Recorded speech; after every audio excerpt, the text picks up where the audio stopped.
Uma entrevista especial com um dos integrantes da CPI da Covid, o senador Eduardo Girão, que hoje está aqui presencialmente com a gente no estúdio. Muitíssimo obrigado pela sua presença, senador. Bem-vindo, boa tarde ao senhor. Gratidão, paz e bem para você, Lacombe, para Amanda, para o Silvio. Eu admiro muito o trabalho de vocês, do meu amigo Rodrigo Constantino, dizendo que é um ótimo dia para se falar de futebol também, viu? Ah, é? É o dia do futebol, o meu time está em terceiro lugar no Brasileirão. Qual que é o seu, deputado? O meu é o Fortaleza. Fortaleza. É. Parabéns. São Paulinos estão um pouco assim, né? Foi anteontem e tal, mas tá tudo bem. O meu, quando era pequeno, era o Flamengo. Eu não acompanho o futebol, devo confessar, mas ele está em que lugar da tabela? O Flamengo ganhou ontem, né? Ganhou de Bahia, 5-0. Né? Tá 3 gols do Gabigol. Agora, Então qual a tá bem. posição do Flamengo? Eu não olho a tabela da primeira divisão, eu só olho da segunda Grande divisão. fase do Flamengo do Renato Gaúcho, que aliás devia estar no comando da seleção brasileira, no lugar do Tite. Mas vamos embora. Opa, A gente pode mudar o assunto também, falar de futebol. Essa é uma discussão boa. Eu também gosto do Renato Gaúcho, viu? 12:08, horário de Brasília, opinião no ar de volta. Hoje para uma entrevista especial com o senador Eduardo Girão, a quem agradeço mais uma vez pela presença. O senador estava aqui olhando as perguntas dos espectadores. Bom, temos várias pautas, claro, o CPI da Covid será o principal, mas muita gente querendo saber do fundo eleitoral. 5 bilhões e 700 milhões de fundo eleitoral para o ano que vem, senador. Como é que o brasileiro dorme com isso? Difícil dormir, né? Porque é um tapa na cara da sociedade. No apagar das luzes do recesso, foi no último dia ali, a votação no Senado, passou na Câmara no mesmo dia, às pressas, sem os deputados deixarem as digitais, ou seja, uma manobra regimental, justamente, para mim, algo acordado. Foi para o Senado, nós descobrimos e fizemos questão de pedir a votação nominal lá. Não foi possível o destaque, porque na Câmara não deixaram e pelo regimento, quando não passa na Câmara, não vai para o Senado. O trecho desse... Só do fundo eleitoral, não é da LDO inteira, só do fundo eleitoral. Desse fundão da vergonha, né? Porque 2 bilhões já é muito dinheiro. Muito dinheiro. Que ainda tem o fundo partidário, Ainda né? tem um fundo partidário. Isso é só para financiamento de campanha. E aí se triplica no momento de pandemia. Então, quer dizer, é uma falta de vergonha muito grande. Teve colegas que tentaram defender ainda, né? Ah, mas cortou da educação, porque isso aí é o mínimo. Não dá para, não tem como, né? Então, assim, nós conseguimos votar, infelizmente, tivemos que votar contra a LDO. Eu até falei isso, poxa, eu vou ter que votar contra a lei de diretriz orçamentária do meu país, né? Mas tive que fazer isso porque estava na expectativa de que pudesse ter um novo retorno. Agora, recai sobre os ombros do presidente da República, que eu acredito que tem obrigação moral de vetar esse artigo. E lembrando que no ano passado, né, quando surgiu o novo coronavírus, houve tentativas, né, de se fazer uma transferência desses valores bilionários do fundo eleitoral, do fundo partidário, para o combate à Covid. Mas ali no Congresso isso não prosperou, não. Inclusive um projeto que eu tenho com relação a isso, de congelar por 20 anos esse fundo de 2 bilhões de reais e uma parte se enfrentar na pandemia. Então, eu acho que não prosperou, a gente sabe por quê, né, e fizeram esse golpe. Porque realmente, acho que a gente não tem que dourar a pílula. Foi um golpe, realmente, na sociedade, esse golpe do fundão, mas eu tenho esperança. O presidente ontem falou na saída do hospital, não cravou que vai vetar, mas a sociedade precisa cobrar isso do presidente da República para que vete esse item, porque realmente não tem o menor cabimento.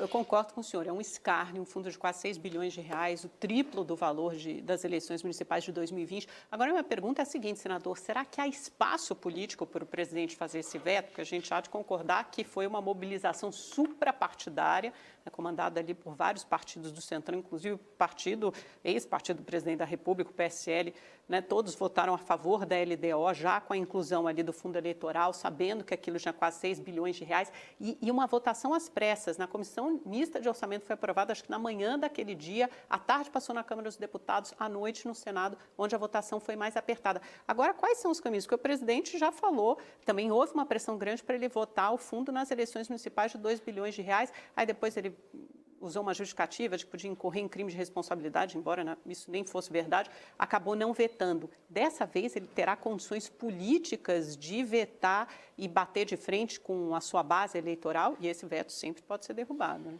Amanda, muito inteligente a sua pergunta, né? O Centrão não vem de graça junto com o governo, né? Então, por isso gera essa dúvida, né? Se houve um acordo, se não houve para a inclusão desse fundo. Mas, como eu disse há pouco, o presidente tem a obrigação moral de vetar, né? Porque a sociedade não tolera isso. E eu espero que os parlamentares desse recesso, tanto na Câmara como no Senado, que eles possam ir às ruas, que eles possam ir às feiras, aos mercados, olhar no olho da população. Isso, se tem uma coisa, eu estou há 2 anos e 4 meses, nunca tinha sido nem síndico de prédio, estou no Senado Federal e eu já aprendi uma coisa. Se tem uma coisa que político respeita, é um povo organizado, que sabe se manifestar pacificamente, claro, respeitosamente, mas com firmeza, né? Então é hora da sociedade, quem está nos assistindo agora, cobrar, já que não pode ir para as ruas por causa da pandemia ainda, vai na rede social do senador, do deputado, cobra ele, né? Porque eu acho que isso pode reverter, porque se o presidente veta, vai de novo para o Congresso. Aí vai precisar de 2/3 para manter o veto ou para derrubar, né? No caso, 2/3 para derrubar. E eu acredito que a sociedade gritando de forma legítima, eu acredito que nós vamos manter esse veto. Ulisses Guimarães dizia que se tem algo que o político tem medo é da praça, né? É da rua, senador. Mas olha só, em primeiro lugar, parabéns pelo seu trabalho, eu o elogio publicamente, porque eu acho que não deve ser nada fácil. Senador, eu observando o seu trabalho na CPI, e mais de uma vez o senhor tentou colocar em votação um requerimento para a convocação do Carlos Gabas, do consórcio do Nordeste. E ao que parece, alguns documentos que já chegaram à comissão ligam esse consórcio do Nordeste com a prefeitura, por exemplo, de Araraquara, comandada pelo petista Edinho Silva, aqui no estado de São Paulo, ainda que Araraquara não fique nem no Nordeste do estado. O que o senhor pode contar para a gente sobre isso? Silvio, isso é uma verdade inconveniente que a CPI, através do segredismo, né, não deixa sair muito dali. Eu tenho cobrado publicamente, a sociedade já acordou para isso, né? Eu tive no Rio Grande do Sul falando com Pedro Simon, um dos maiores senadores, passou 32 anos no Senado, um exemplo de político íntegro, e andei lá em Porto Alegre, e lá em Porto Alegre as pessoas dizendo, e o consórcio Nordeste?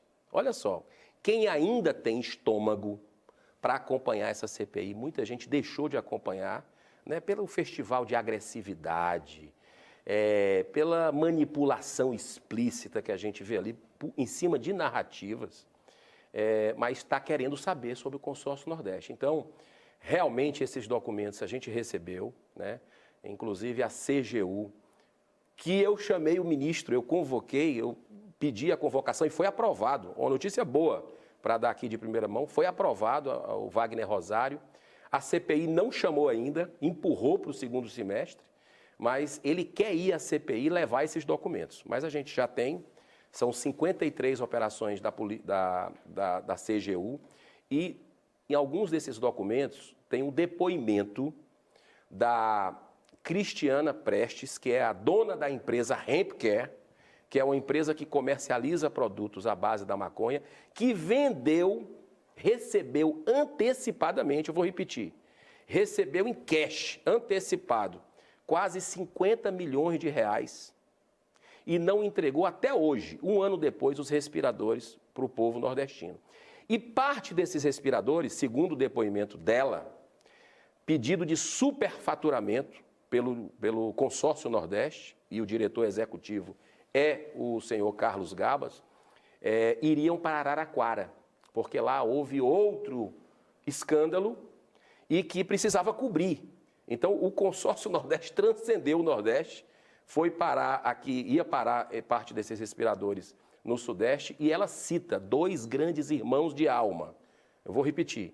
2 grandes irmãos de alma. Ela cita o Carlos Gabas. Essa é a expressão que ela usa no depoimento? Essa é a expressão que ela usa no depoimento.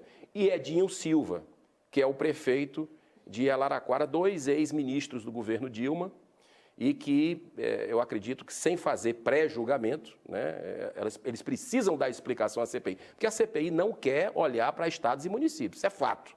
Né? Eles ficam postergando no dia da votação do Carlos Gabas, e aí eu tenho que reconhecer que houve democracia, foi votado pelo menos, esses outros não, né? A Cristiane Prestes e o Bruno Dauster, que foi o ex-chefe da Casa Civil, que caiu por causa do escândalo, muito ligado ao governador da Bahia, Rui Costa, nós perdemos no voto, foi 6-4.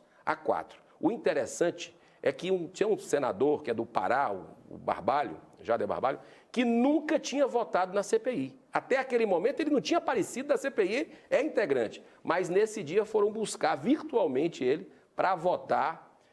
E aconteceu um fato com o senador Renan Calheiros, que ele tinha declarado no Twitter que se tivesse alguma investigação em relação ao seu estado, alguma votação em relação ao seu estado de Alagoas, ele se declararia impedido. Ele colocou isso no dia 23 de abril no Twitter dele. E eu cobrei no dia da votação, fiz uma questão de ordem e cobrei. E ele fez uma cara de paisagem, né? E mesmo assim votou pela não convocação do Carlos Gabas. Então tem alguma coisa muito estranha nesse consórcio Nordeste e é um dever nosso, né, investigar, se aprofundar para buscar o fio da meada. Eu queria tentar juntar um pouco isso tudo. Né? Eu passei a chamar o comando dessa CPI circense de gabinete paralelo do lulismo.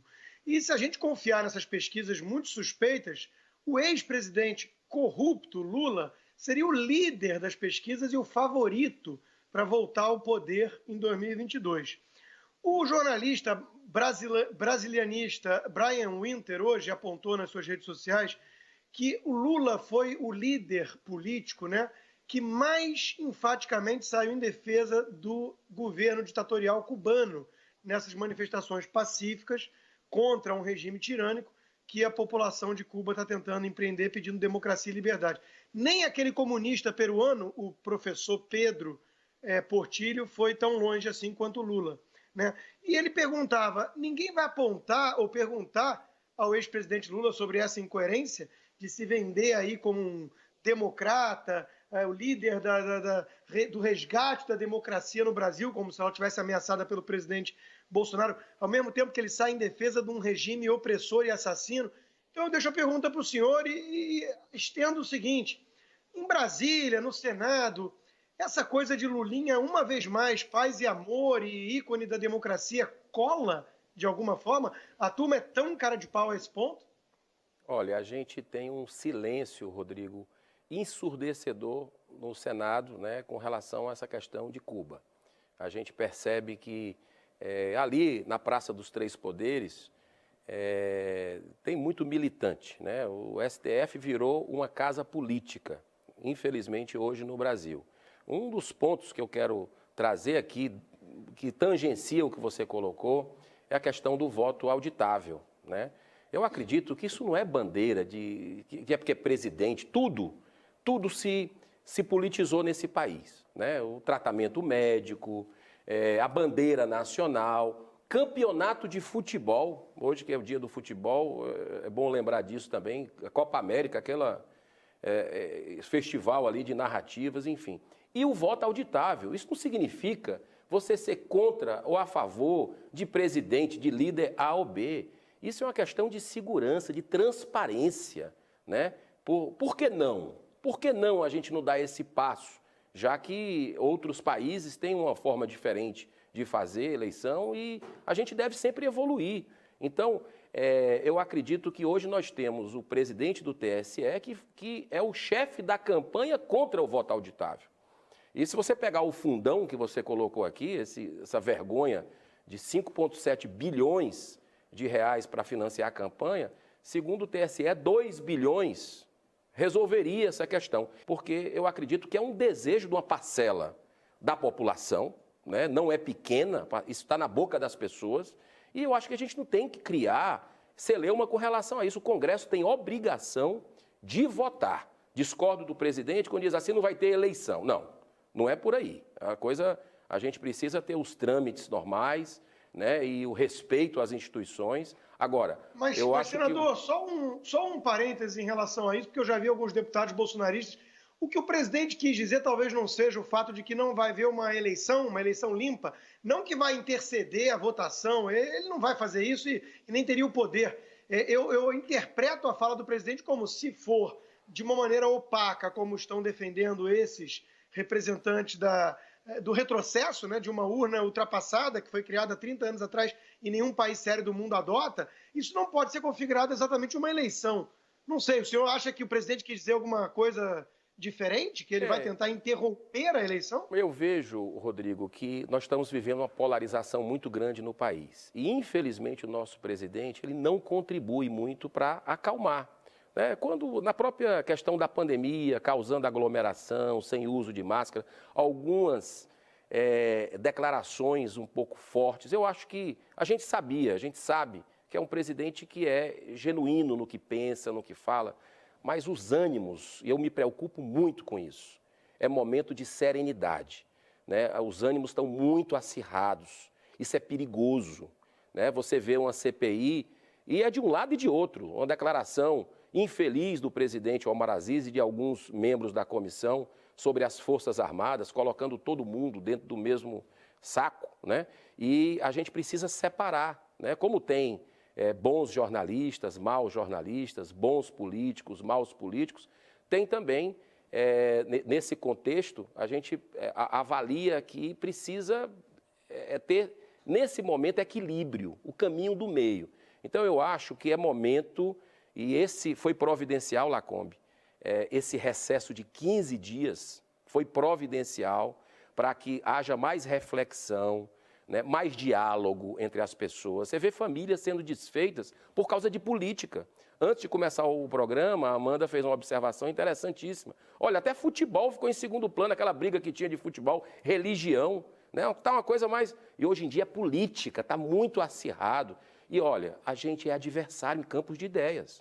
Nós podemos discordar frontalmente de ideias uns dos outros, mas nós não somos inimigos, né? Nós somos irmãos, filhos do mesmo Deus. Então, eu acho que é momento de tranquilidade, de diálogo, que os parlamentares façam esse convite. Importante ir às ruas, ouvir o que é que as pessoas estão achando dessa CPI, né? Eu acho que o tom perdeu, ela está andando em círculos e patinando ao mesmo tempo, né? E a gente precisa ter muita calma nessa hora. Eu quero falar um pouquinho mais da tal da Hemp Care, mas antes, já que o senhor tocou na questão das urnas eletrônicas, no voto auditável, aí com totalização pública, talvez, queria passar então uma pergunta para o senhor responder rapidamente do Bruno Pac, nosso espectador. O senhor confia nas urnas eletrônicas? Olha, eu acredito que elas precisam evoluir, né? Não tenho absolutamente nada de dados para dizer que não funcionam, né? Mas, ao mesmo tempo, acho que a gente precisa dar uma resposta para uma parcela grande da população que não está confiando, né? Então, não custa nada, né? Você vê o Supremo Tribunal Federal, quanto é que ele gasta com lagostas, né? Com vinhos premiados, Tanac, uva tal, e o custo mesmo da estrutura. A estrutura é pesadíssima ali para manter o poder judiciário no Brasil. Está aí os super salários, né? Que a Câmara deu um passo interessante. E a gente tem que concluir isso no Senado.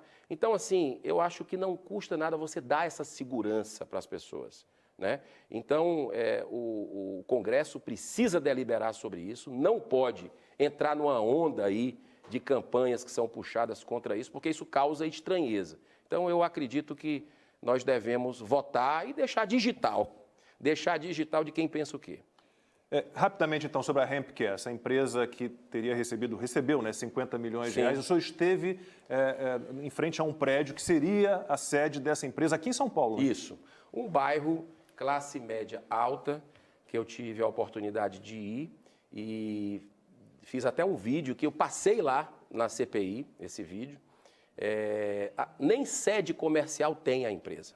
É muito estranho. É uma sede residencial, prédio residencial, e a empresa, durante 2 anos, só teve 2 notas fiscais. Uma de 47,8 milhões de reais. Então, tudo indica que é uma empresa de fachada, né? E que tem gente poderosa envolvida. Repetindo que a gente precisa dar o direito à ampla defesa, ao contraditório, mas a gente não pode se negar a ouvir sobre o consórcio Nordeste, que é isso que a gente vê. Na CPI, eu acho que muita gente saturou, cansou um pouco pela forma que é conduzida. Pra você ter uma ideia, eu sei por vocês. Eu sou integrante titular da CPI, mas o G7, que agora virou G6, já houve uma dissidência por uma questão de briga política regional lá do Amazonas, eles decidem na casa de um deles lá e chega no dia da votação, está uma pauta, por exemplo, para levar os prefeitos, estava na pauta, eles tiram de uma hora para outra, não voltam, o assunto eu vou saber pela imprensa, na hora da votação. Então, eu acredito que a gente está numa briga, uma vingança pessoal. Né? Eu acho que já virou algo pessoal ali do presidente Omar Aziz, do Renan Calheiros, com o presidente da República. Isso não é saudável, absolutamente, para a democracia, para que a gente possa buscar toda a verdade. O governo federal tem que ser investigado? Tem sim que ser investigado tudo. Toda denúncia tem que ser investigada.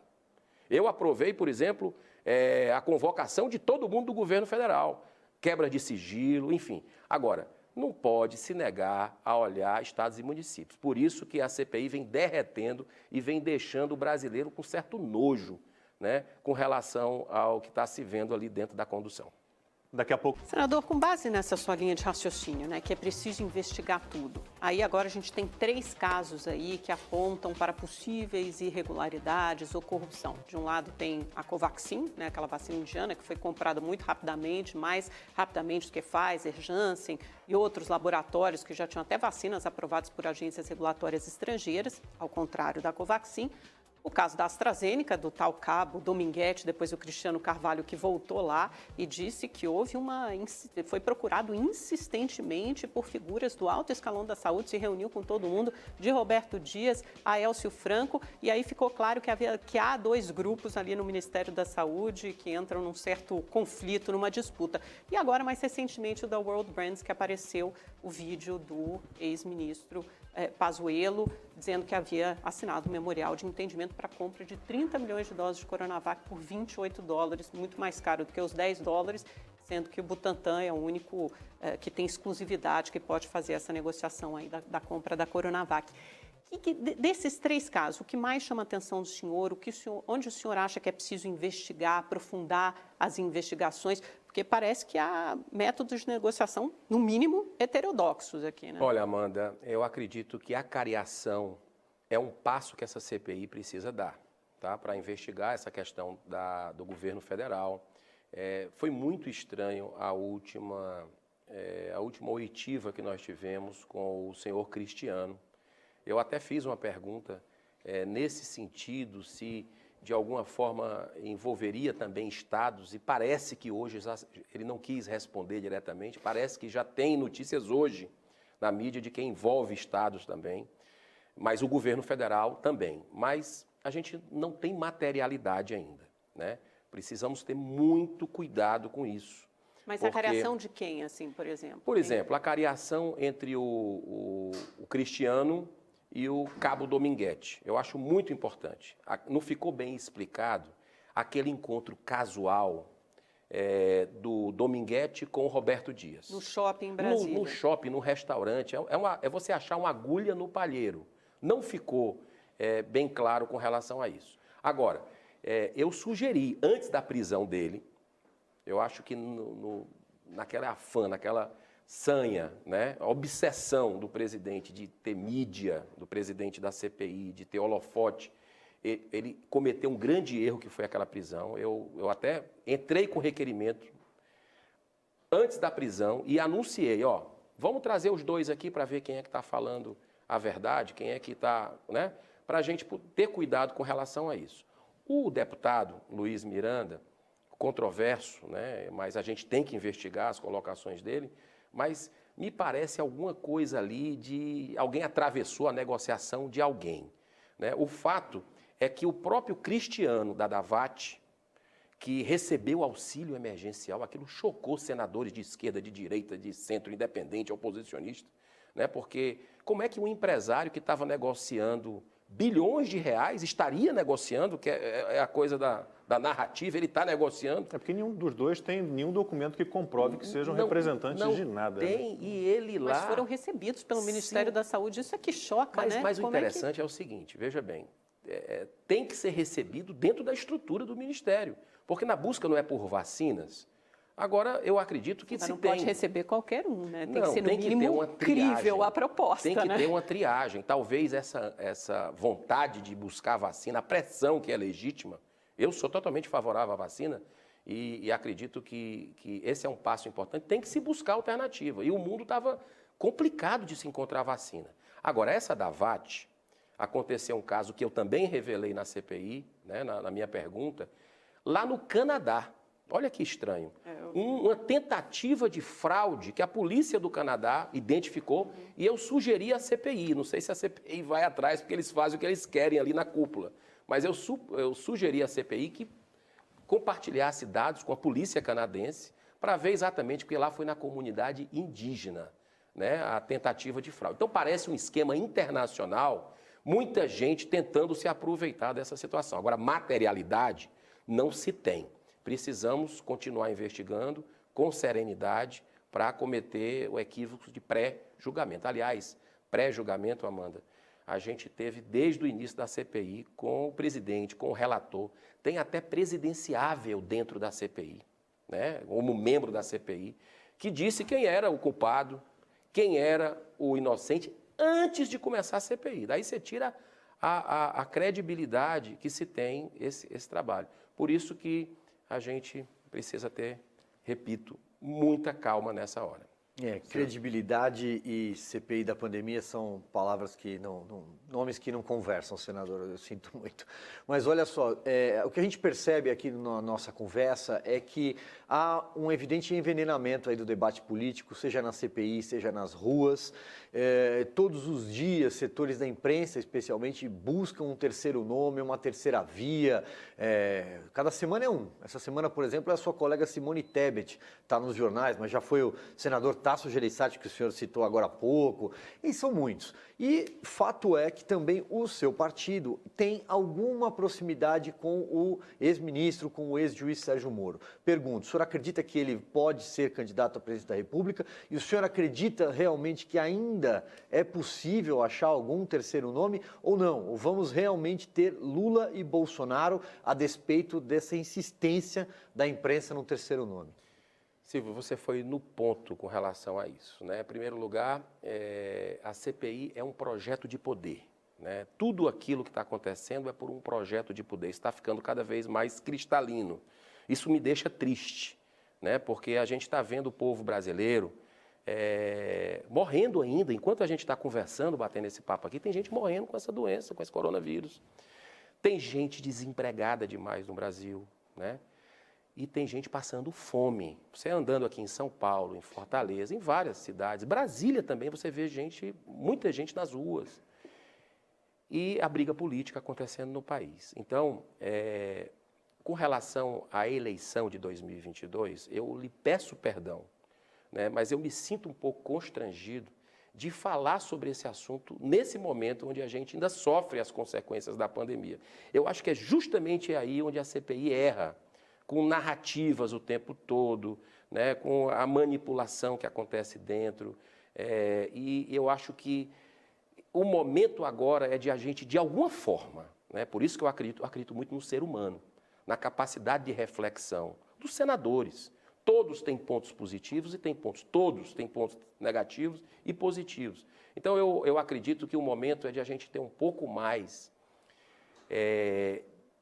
de brasilidade, eu acho, sabe? De defender o Brasil, deixar agora um pouco a política de lado, tentar salvar vidas, salvar emprego.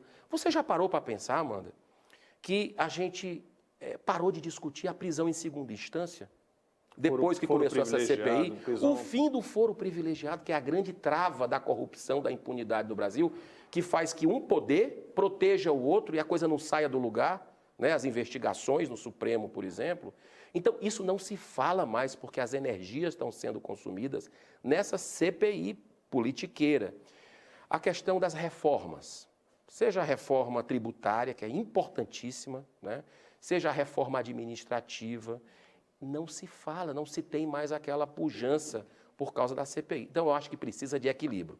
Temos que investigar a corrupção? Temos obrigação e devemos rastrear, seja do governo federal, seja de estados e municípios. O que a gente não pode é transformar o Brasil nesse espetáculo, né, de guerra, A população quer paz, quer pacificação, né? Nós temos ideias aqui, e eu tenho certeza que as minhas ideias não vão bater com todos vocês. Tem coisas que a gente discorda, né? Mas tem um lado bom da esquerda, tem um lado bom da direita. Será que é tudo...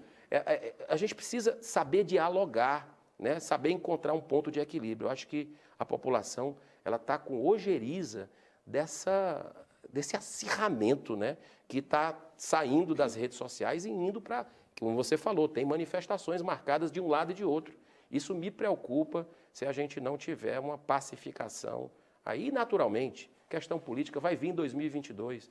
E está acontecendo nos bastidores, mas eu acho que o povo, a minha esperança, sabe qual é? As pessoas estão gostando de política. O povo brasileiro está gostando, está acompanhando a política, está cobrando os seus representantes. Isso me dá um otimismo muito grande para as próximas gerações que a gente vai ter. Rodrigo Constantino. Pois é, senador, tem que combinar só com os russos, né? Tem muita gente em Brasília que só pensa em 2022 e que só pensa em derrubar também o presidente eleito por quase 58 milhões de votos, né? Não consegue enxergar legitimidade na direita, quer preservar o circuito fechado como tinha antes, só dentro da esquerda. Então, dialogar com defensores do regime cubano às vezes é difícil. E essa questão da terceira via, do centro, é exatamente como o Silvio colocou, né? Cada semana vem um balão de ensaio. Já tentaram de tudo, Mandetta, Moro, Tasso, Huck, Danilo Gentili, o Rodrigo Pacheco, o Eduardo Leite, o Dória. Cada semana vem um nome, né? E a dessa semana é a Simone Tebet. Vamos ver quanto tempo dura. Mas a pergunta é outra, senador. Me parece que tem muita gente acostumada com esse mecanismo, né, com esse sistema aí, com uma certa abstinência, da época que os escândalos de corrupção, entre aspas, não eram bater uma foto com alguém e depois virar, tá oferecendo a vacina a $28, esquece e vamos para a próxima, né? Então, é a corrupção da compra que não houve, enfim. Me parece que tem gente com saudade da época de Petrolão, Mensalão.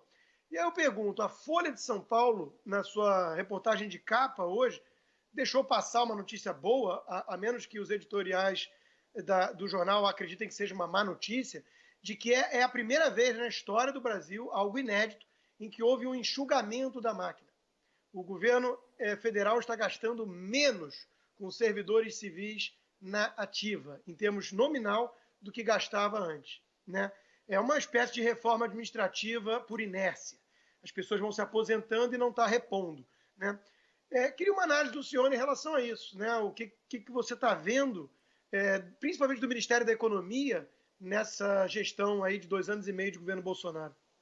Excelente pergunta. Eu acredito que você foi muito feliz, Rodrigo, quando você coloca que o presidente da República foi eleito democraticamente, quase 58 milhões de votos, e até hoje muita gente não aceitou ainda, né? Então, eu tenho as discordâncias em algumas falas, em algumas posturas do presidente, mas isso é da democracia, o cara ganhou, né? Então ele tem o direito de implantar e está fazendo, tem áreas aí que estão sendo destaque, a gente percebe isso e eu reconheço, né, tanto as virtudes como os equívocos do governo federal. Por exemplo, essa questão aí da privatização da Eletrobras é um outro exemplo, né? Por mais que de alguma forma não tenha ficado redondo, como alguns liberais gostariam, mas foi um passo importante. Acho que tem que vir Correios, tem que vir no vácuo, tem que vir logo isso. O Brasil precisa... Olha, esse país da gente, Rodrigo, você sabe melhor do que eu, que você é conhecedor do assunto, é um país fantástico, né? Um povo extremamente trabalhador, né? Empresários, empreendedores criativos, né? O Brasil, país continental, com possibilidades do agronegócio que está dando show no mundo. O turismo daqui com um pouco de investimento mais na infraestrutura, na segurança, isso decola totalmente. Então, é um país muito rico, infelizmente, na gestão, né? Aí vem a questão do DNA também, da corrupção no Brasil, que a gente, com a Lava Jato, eu sou um entusiasta, inspiradíssimo na Lava Jato, e ela foi, infelizmente, nos últimos 2 anos, pelos 3 poderes da República, um quebra-cabeça para enfraquecer a Lava Jato. A gente tem que resgatar isso. Tem que resgatar. A justiça tem que ser para todos. Corrupção, a tolerância tem que ser zero com relação a isso, né? Então, eu acredito que nós temos muitos ministros de Estado competentes, pessoas centradas, que estão tentando fazer um grande trabalho, e a gente precisa, nesse momento, deixar a coisa fluir e aí, como você bem colocou, eu acho que faz parte da democracia, se quer algo que quer mudar, eu acho que tem o grande instrumento nosso para a mudança é o voto.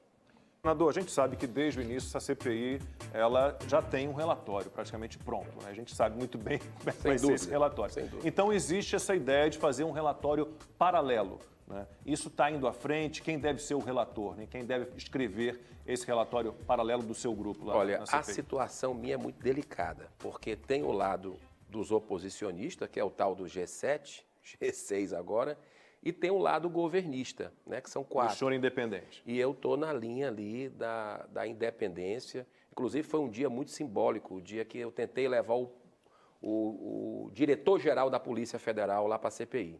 E foi votado democraticamente pela CPI, eu fiquei sozinho. Os governistas e oposicionistas votaram para não levar.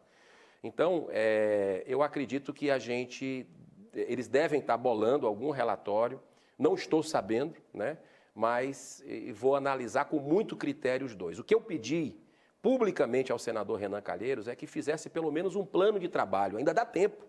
A CPI vai ter mais 2 meses ainda, eu acredito que deve ir até setembro, e eu pedi para que eles fizessem para que ele alternasse. Um dia governo federal, outro dia alguém de estados e municípios, mas ele deixou para lá, não colocou, eu vou continuar cobrando, esse é meu papel e espero que tenha bom senso nessa reta final dessa CPI. Eu acho que até dá para a gente pedir para o senhor fazer mais um resumo assim, do que o senhor acha que vem pela frente, jogar um pouquinho pela frente na CPI, onde que eles pretendem se debruçar, mergulhar nesses próximos 2 meses. Pelo visto, o senhor não acredita que levará todo o tempo de 3 meses, embora tenha sido prorrogado por esse prazo, pode terminar antes. Acredito até que pelo próprio processo da vacinação avançando, né, isso vai perdendo um pouco a força da CPI, a questão de uma parte mais emocional. E eu espero que aconteça o que acontece aqui, com vocês na bancada, o diálogo, embora tenham ideias divergentes, mas dialogam, que a CPI pare com essa briga ali. Ali teve momentos que o presidente da CPI ameaçou de bater no outro. Eu ainda te pego lá fora, os microfones pegaram, né? Olha o espelho que a gente está dando para a população, né? A referência deve ser outra, deve ser o diálogo. Temos ideias diferentes, né? Mas nós não somos inimigos. Eu acho que o Brasil precisa amadurecer nesse sentido. Eu tenho convicção das minhas inúmeras limitações e imperfeições. Estou aprendendo todo dia ali, mas estou procurando superar a cada dia os conceitos que a gente tem de agressividade, de respeito ao próximo, né? Eu acho que o Brasil, nós temos a maior nação católica do mundo, a maior nação espírita do mundo, a maior nação evangélica do mundo. E todos se dão muito bem, né? Existe um respeito. Eu acho que isso tem que ir para a política.